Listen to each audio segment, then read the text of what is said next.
मैं दावे से कह सकता हूँ आने वाले टाइम में हमारे इलाके के लोग देश की आगे सेवा करेंगे, क्योंकि आज ये देख करके जाएंगे कि आज शहीद का कितना सम्मान होता है। तो आने वाले टाइम में हर व्यक्ति अपने बच्चों को भी बताएगा और आने वाले टाइम में हर बच्चे को कहीं कहीं मोटिवेट कर करके और देश की सेवा करने के लिए मोटिवेट करने का काम करेगा। सर, ये जैसे भीड़ बढ़ रही है, क्या आने वाले समय में हरियाणा की राजनीति में उलटफेर का कोई संदेश तो नहीं है जनता को? जिस प्रकार से भीड़ आई है जी, भीड़ की वैसे ये मेरे लिए कोई नई बात नहीं है। मैंने चाहे दादरी में, मंदोला में लोगों को निमंत्रण दिया, पीछे 15 अगस्त का लोग इसी प्रकार से आए थे। फिर मैंने 14 जनवरी को आपके कनेडा में निमंत्रण दिया, वो भी इसी प्रकार से आए थे। और आज मैं निमंत्रण दे करके मेरे भाइयों को बुलाया है, तो ये प्यार मेरे साथ में है। और मैं ये भी कहूँगा कि कहीं न कहीं आज राजनीतिक में फेरबदल होने वाला है। तो आज राजनीतिक दौर को लेकर जैसे आज का कार्यक्रम है या इस प्रकार के कार्यक्रम आगे चलते रहेंगे? नहीं, जो भी ऐसा है कोई हमने आज नई बात नहीं है। आज तो चलो मैं अपने आप में एक्स MLA भी हूँ और मैंने पार्लियामेंट का चुनाव भी लड़ा था, लेकिन वो टाइम भी तो था जब मैंने राज तुलाराम की और अम्बेडकर की मूर्ति भी महेंद्रगढ़ में लगाने का काम किया। ऐसे में सेवा करता रहा। देखिए दर्शकों, आप जो देख रहे थे आज के कार्यक्रम के जो आयोजक है, एक छोटे से बुलाव पे सर राव बहादुर सिंह जी के एक छोटे से बुलाव पर इतना प्यार है लोगों का, क्या कहना चाहोगे लोगों के? जहाँ तक के लोगों का प्यार इसलिए भी है क्योंकि मैंने 14 में पार्लियामेंट का चुनाव लड़ा था जी, और पार्लियामेंट के चुनाव में कहीं कहीं मेरे इलाके से भूल हुई जी, और मैं मात्र 46,000 वोटों से पराजित रहा जी। तो आज लोग मुझे प्यार दे करके और मैं जहाँ तक समझता हूँ मेरे को पार्लियामेंट्री कॉन्स्टिट्यूंसी भेजना काम करता जी sir. Okay sir, thank you. को सही मायने के अंदर एक सच्ची श्रद्धांजलि है, वो यही है इस इलाके की तरफ से जो हजारों लोग आज आए हैं शहीद को नमन करने के लिए, पूछ चढ़ाने के लिए और अपने नेता का स्वागत करने के लिए, उनको सुनने के लिए। इसलिए भारी जनसमूह आज गांव में या धनुंदा के अंदर पहुंचा हुआ है। तो क्या ये प्रदेश स्तरीय कार्यक्रम है या महेंद्रगढ़ जिले का कार्यक्रम है? नहीं, कोई प्रदेश स्तरीय कार्यक्रम नहीं है, केवल धनुंदा में शहीद की मूर्ति का कार्यक्रम है। लेकिन ये लोगों का रुझान है, लोगों का प्यार है। और हमारे जो है राव बहादुर सिंह जी जो इस कार्यक्रम के आयोजक हैं, निवेदक हैं, उन्होंने खास तौर से इसके लिए खूब मेहनत किया। मैंने व्यक्तिगत रूप से भी 50 से अधिक गाँव में जाके जनसंपर्क किया, करीना ब्लॉक के राटेली हल्के गाँव में।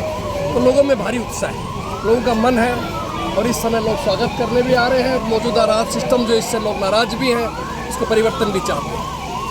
सर, ये भीड़ जैसे काफिला बढ़ रहा है, तो क्या हरियाणा में कांग्रेस ने दस्तक दे तो नहीं दी है? बिल्कुल सही कह रहे हैं आप। इसका अर्थ यही है, कांग्रेस आ रही है और बीजेपी जा रही है।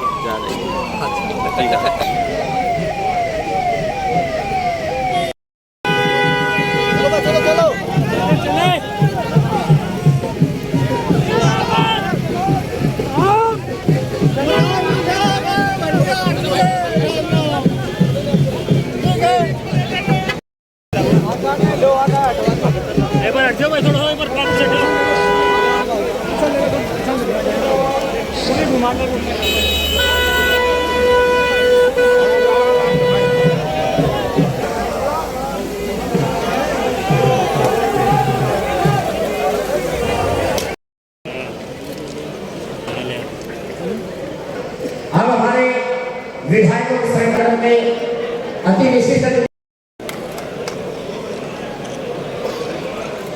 हमारे के साथ अभिनंदन। हर कार्यक्रम में पहुंचने वाले सत्साराम जी प्रोग्राम हमारा 9 बजे से हुआ। पपीता जी सबसे पहले 9 बजे यहाँ पे आकर बैठ गए। देखो यादव करते हैं क्या हमारे घर को बोलने को काम बोल में रहता है। चौधरी बलराम जी जोड़ा पानी से नाटक चौधरी से सभी मेहमानों का मैं फिर से अभिनंदन करता हूँ, स्वागत करता हूँ आज के इस कार्यक्रम के पर से। और राजनीतिक कार्यक्रम होते रहते हैं, मगर आज ये इन बातों से ऊपर उठ के ये इस देशभक्ति के और शहीद की और शहादत की परंपरा के, इस इलाके की परंपराओं और संस्कृति को लेकर ये कार्यक्रम था। तो बहुत सभी को हम। राहुल गांधी को कोर्ट के द्वारा राहत दी गई है सर, क्या कहना चाहेंगे? ये मैं समझता हूँ कि ये सत्य में जयते न्याय हुआ है, वो अन्याय हुआ था।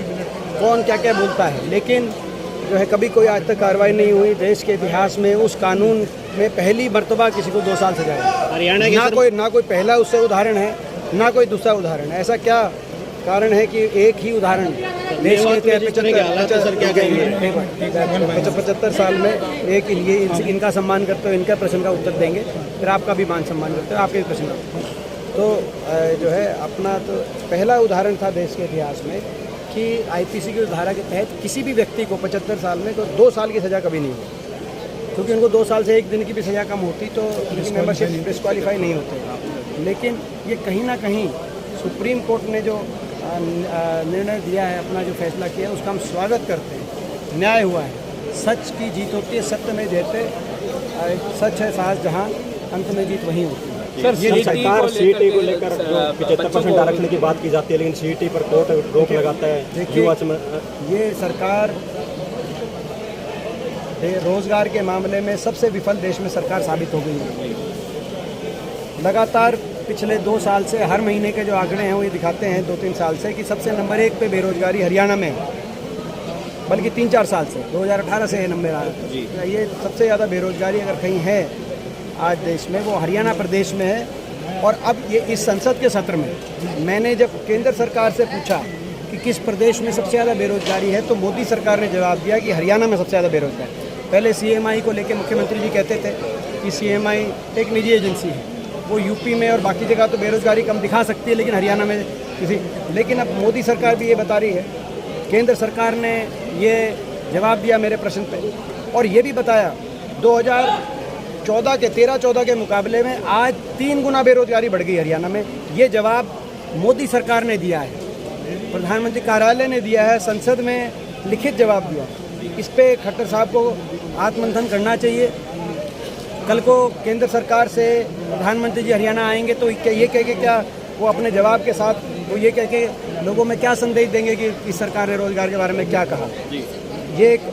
ये आज सीईटी का मुद्दा उससे जुड़ा हुआ है। सीईटी का मुद्दा बेरोजगारी, देश में सबसे ज़्यादा बेरोजगारी झेल रहे युवाओं के जख्मों पे नमक छिड़कने जैसा है। अगर आपको सीईटी वालों को ना एग्जामिनेशन में बिठाना था, ना इंटरव्यू लेने थे, तो सीईटी का इम्तिहान कराया क्यों? तो वही कहानी हो गई कि आपने इलेक्शन क्यों कराए पंचायत के, जब सरपंच को कुछ काम के अधिकार देने ही नहीं। हाल ही में सर मेवात में जो माहौल हुआ है उसमें नूहू जो दंगा हुआ है उसमें मोनू मानेसर का नाम सबसे ज़्यादा उछल रहा है। क्या कहेंगे? देखिए ये जो मेवात में जो घटना हुई है, पूर्णतः अगर कोई जिम्मेदार है तो प्रदेश सरकार जिम्मेदार है। अगर उस समय यात्रा के साथ पुलिस बल का तैनाती की जाती, नियुक्ति की जाती, वहाँ पे फोर्स लगाई जाती, तो दोनों के बीच में टकराव नहीं होता। पिछले 3-4 साल से यात्रा चल रही थी, वहाँ पर मैंने एक BHP के नेता की एक स्टेटमेंट सुनी कि हर साल कम से कम 2-3 हज़ार की पुलिस की नियुक्ति होती थी, और इस साल इंटेलिजेंस 10 दिन पहले इंटेलिजेंस ने रिपोर्ट दे दी थी कि कुछ गड़बड़ होने का अंदेशा है। उसके बावजूद पुलिस की नियुक्ति नहीं की गई, केवल होमगार्ड के भरोसे जी, जिसमें दो होमगार्ड की वहाँ पे जो है 2 होमगार्डों की जान वहाँ पे कुर्बान हुई है। और मैंने कल सरकार से ये भी आग्रह किया है, क्योंकि पुलिस आपने लगाई नहीं, और जो 2 होमगार्ड जिनकी वहाँ पे जिनकी जान गई है, उनको पुलिस ऑन ड्यूटी की तर्ज पे शहीद का दर्जा भी दिया जाए, और उनके परिवार को भी, दोनों होमगार्ड के परिवार को भी पूरा अपना जो शहीद के पुलिस की ऑन ड्यूटी शहादत होती है उस तर्ज पे परिजन को आर्थिक सहायता भी दी जाए, और सरकार परिवार में एक नौकरी भी दी जाए। क्योंकि आपने केवल होमगार्ड्स के भरोसे छोड़ दिया, छोड़ दिया तो उन 2 होमगार्ड ने जो है अपने उस टकराव को बचाने के लिए अपनी जान की। लेकिन आज प्रश्न ये उठता है कि पुलिस की नियुक्ति क्यों नहीं हुई, कहाँ ढील रही, कहाँ चूक रही। ये सरकार और मुख्यमंत्री जी का बयान ये आ रहा है कि वो सभी जो है कि सुरक्षा करने में हरियाणा पुलिस सक्षम नहीं है, हरियाणा पुलिस के संख्या पर्याप्त नहीं। ये दुर्भाग्यपूर्ण बयान है। कार्यक्रम रहा है धनौंदा गांव में, क्या कहना चाहेंगे इस कार्यक्रम? मैं ये कहना चाहूँगा कि ये हिंदुस्तान है और यहाँ पर शहीदों का बड़ा सम्मान किया जाता है।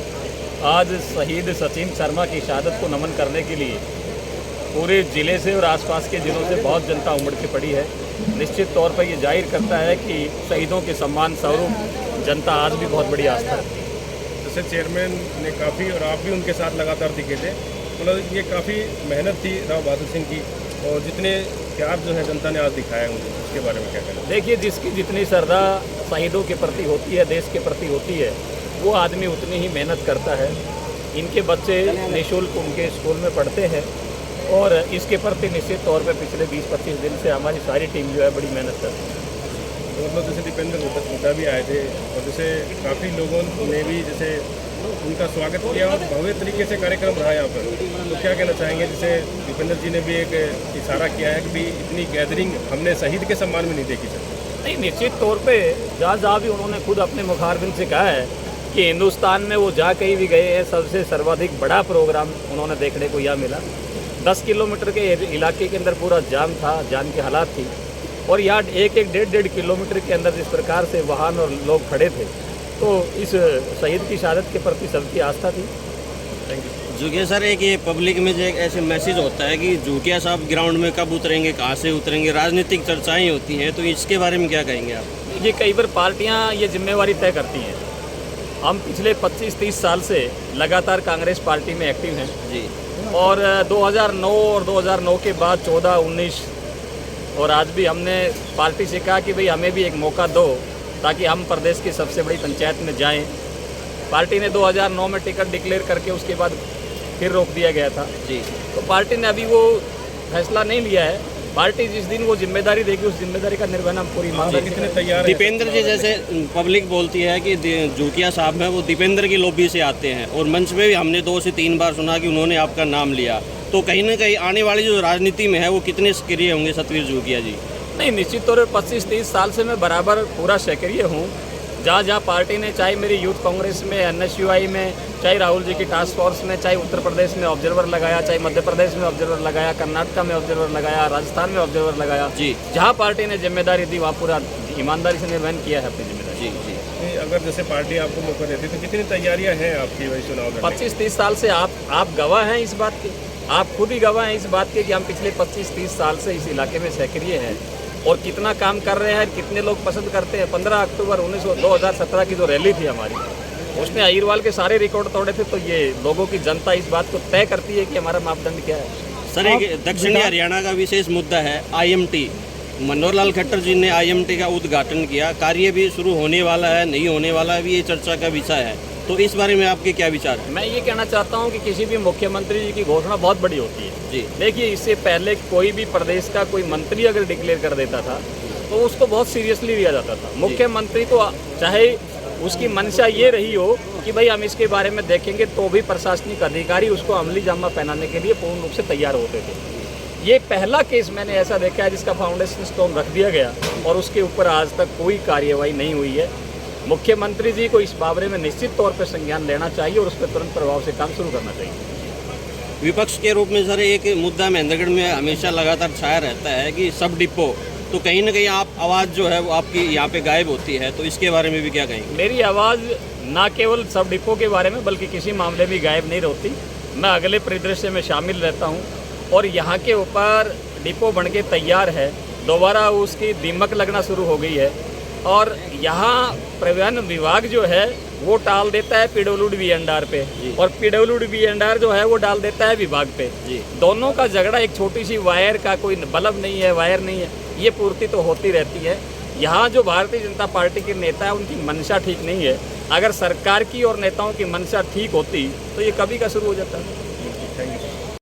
आज यहाँ पे जबरदस्त कार्यक्रम रहा थी और जैसे एक इलाके में आवाज़ उठी है कि भाई राव बहादुर सिंह को MP की टिकट मिलनी चाहिए कांग्रेस की महेंद्रगढ़ भिवाड़ी लोकसभा से, तो आपकी क्या प्रतिक्रिया है? आप सब प्रेस वालों को मेरा सादर नमस्कार। लेकिन देखो, टिकट का आपको बड़ा उतावला हो रहे हो आप। टिकट जिसकी झोली में जाएगी ना, वो हाईकमान का अंदर की बात है। ये जनता का भी तो देखिए, रुझान जनता का किस तरफ है, क्या चाहती है जनता? देखो, वो बात आपको क्यों बताई, आप क्यों पूछ रहे हो? जिसको टिकट मिलेगी पता चल जाएगा। नहीं मैडम, जनता पूछ रही है, ये सवाल जनता के हैं। तो हाईकमान का ऑर्डर है ना, और टिकट देखो। थोड़ा सा आपका डेजिनेशन भी बताएं। डेजिनेशन में राज बड़ेसरा, ग्राम गैली, नारनौल से नांगल चौधरी। पार्टी में क्या दायित्व? पार्टी में बिल्कुल भाई दीपेंद्र के साथ है, ओनली फॉर हुड्डा। हरियाणा में देखो, हुड्डा का दबदबा है। चौधरी भूपेंद्र सिंह हुड्डा ने काम किए हैं बहुत, और उनके काम से इस सहमत दुनिया खुश है। और भाई दीपेंद्र, जनता जानना चाहती है कि दक्षिणी हरियाणा में भूपेंद्र सिंह हुड्डा ने क्या काम किए हैं? हर जगह किए हैं और हर जगह करेंगे। बताएं, नाम बताएं, काम का नाम बताएं। नांगल चौधरी से मैं राज बड़ेसरा ग्राम नहीं, गई। काम का नाम बताएं, क्या बड़े काम किए हैं महेंद्रगढ़ जिले में? यूनिवर्सिटियाँ दी हैं, कितने इंस्टीट्यूट दिए हैं, एजुकेशन को कितना बढ़ावा दिया है, 4 पावर प्लांट दिए हैं। यूनिवर्सिटी तो जी राव इंद्रजीत सिंह बोलते हैं कि मेरी पर उसकी पैरवी से आई है, ये बात राव इंद्रजीत सबकी मेहनत से आई है। सीएम तो उस टाइम पे चौधरी भूपेंद्र हुड्डा थे ना, जी जी, तो उन्होंने मेहनत की है और जनता उनके साथ है। क्या और दिल खाली खोल के एक भाई यूनिवर्सिटी से आप दीपेंद्र के सफिशिएंट साथ है? एक यूनिवर्सिटी से पूरे 10 साल के कार्यकाल के लिए सफिशिएंट है आप? यहाँ के रोडों के हालात इतने देखिए, काम हुए आप हैं उसी कि मैं साइड से आपको आते हैं। गिनाने लग जाऊंगी ना, शाम हो जाएगी, पता आपको भी है।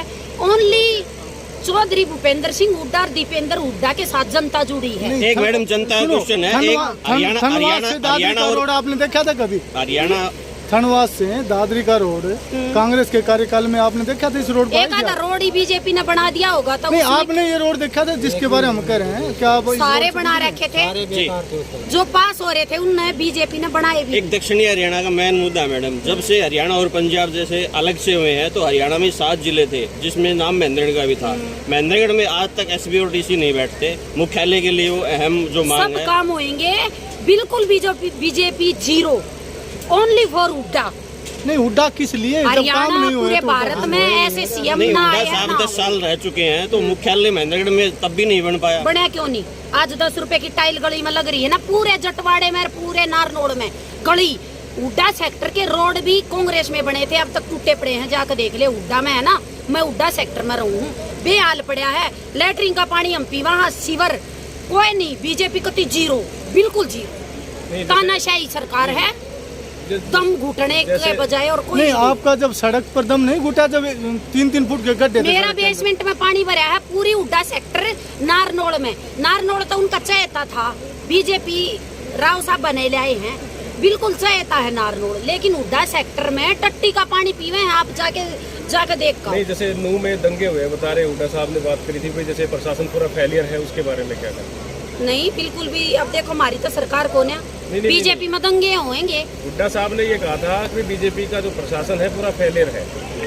अपने जैसे कई इंटरव्यू में उन्होंने बात कही है कि बीजेपी के जो प्रशासन काल में वो संभाल नहीं पाए, तो दंगा फसाद जैसे ज्यादा हो गया, वहाँ पे काफी नुकसान हुआ। हाँ, तो दंगे बीजेपी में दंगे, मिसाल देख लो आप, गुजरात में भी हिंदू मुसलमान लड़वाए थे, हरियाणा में नूह में लड़वाए हैं। इसकी झलक है ना, यह सरकार रही तो सारे का दंगे होंगे।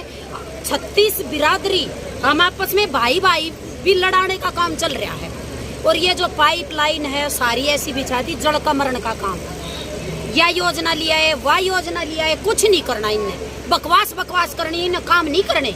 एक भी नौकरी नहीं लगी है। रोजगार कहाँ दिया? रोजगार कहाँ ले गए? रोजगार है बाहर बेच दिया, रेल बेच दी, सब क्यों बेच दिया है? तानाशाही सरकार है, इनके तो कच्चे कट रहे हैं। पहले बीजेपी का रहे मंत्री की कोठी पर लिस्ट बनती थी नौकरियों की, और आज ईमानदारी से नौकरियां लग रही हैं। आप न्यू बताओ किसके छोरे भर्ती हुए? मैंने चाल का एक बार बताओ ना, कितने भर्ती हुए? ये जैसे मैडम बात करें ग्रुप डी की, जैसे यहाँ इस एरिया में जो है वो लगभग 18,218 पोस्टें थी, तो इस एरिया में जो लगभग वो 10,000 पोस्टें यहाँ पे दक्षिणी हरियाणा ने ले ली अपने दम के पढ़ने के दम के ऊपर। तो ये यहाँ के लोगों का कहना है कि बिल्कुल ट्रांसपेरेंसी हुई है नौकरियों के मामलों में। हुड्डा सरकार की जब सरकार थी तो वहाँ कोठियों में लिस्ट बनती थी, ऐसा क्या है? देखो लिस्ट तो नंबर की, जितनी सीनियरिटी में भी लिस्ट बने हैं। ये आप किस ढंग से पूछ रहे हो? हुड्डा बिल्कुल काम करने की भावना है, जनता जुड़ रही है। आप देख सको हो कहाँ भी भाई दीपेंद्र जहाँ भीड़ देख सको। जी जी। अब युग बदल गया, ओनली फॉर हुड्डा, कोई नहीं रोक सकता। तो आने वाले चुनाव में जैसे भूपेंद्र सिंह हुड्डा जी सीएम देखना चाहती हो? दीपेंद्र बिल्कुल दीपेंद्र हुड्डा या भूपेंद्र हुड्डा सीएम ये रहेंगे दोनों। और चाहे कोई भी कौन सी कुर्सी ले लियो। पिता पुत्र में से कौन सा सीएम आपको अच्छा